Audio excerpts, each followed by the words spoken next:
Hey friend, picture this right now: you're safe at home on a wild, stormy night, the rain hammering your roof like it's trying to break in and rewrite your whole life. The wind howls, lights flicker, and you think, thank God I'm inside.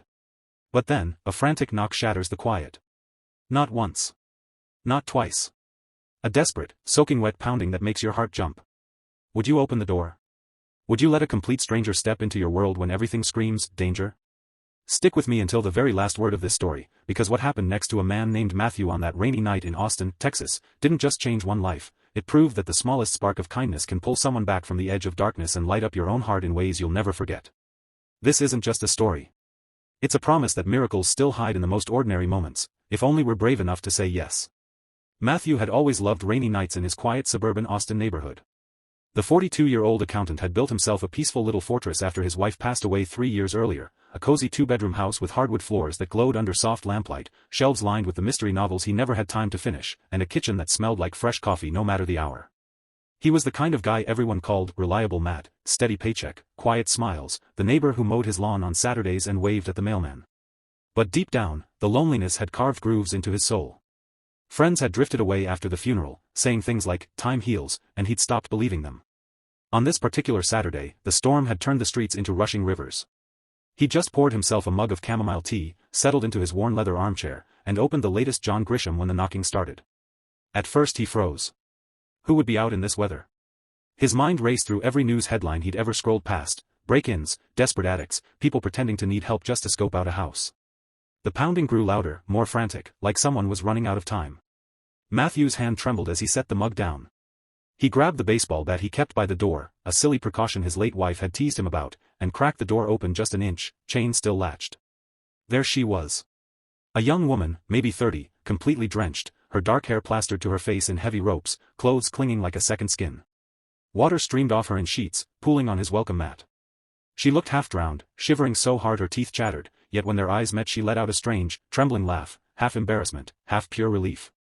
I know this sounds crazy, she gasped, voice raw from the cold, but, can I please use your bathroom?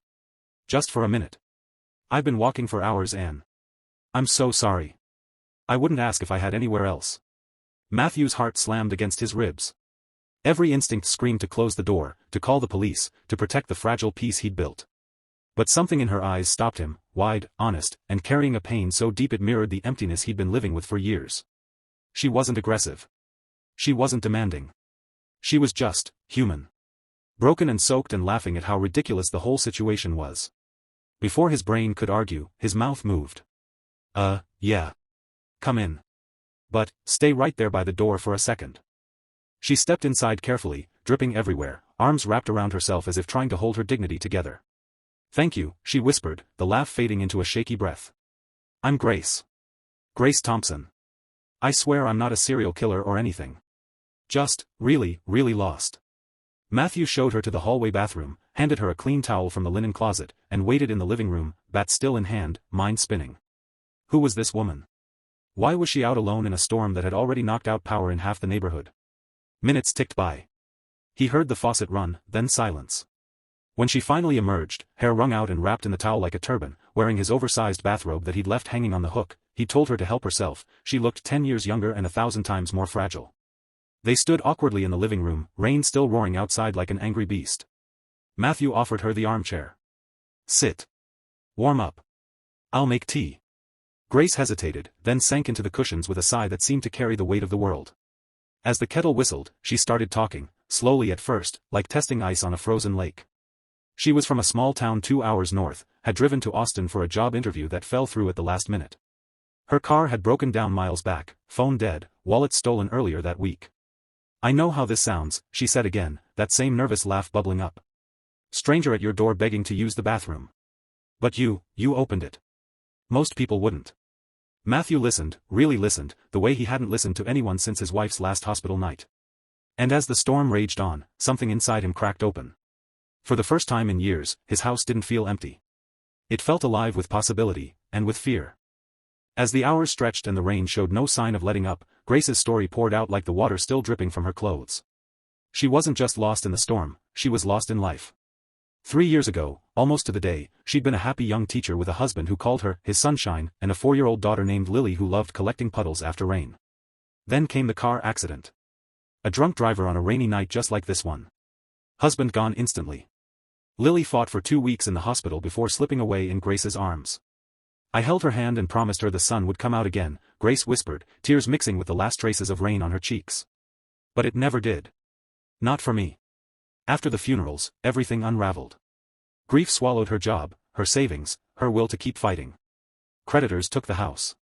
Friends drifted away, uncomfortable with her endless sadness. She'd been couch surfing, then sleeping in shelters, then, just walking. Tonight had been her lowest point. She'd stood on the bridge over Lady Bird Lake, wind whipping her coat, thinking one step would finally end the pain. But something, maybe Lily's laugh echoing in her memory, made her turn around and start walking again. That's when she saw Matthew's porch light, the only one still glowing in the blackout. I knocked because I couldn't hold it anymore, she admitted. Not the pee, the tears. The shame. The weight of still being here when they're gone. Matthew sat across from her, his own tea growing cold, tears he hadn't cried in years burning behind his eyes.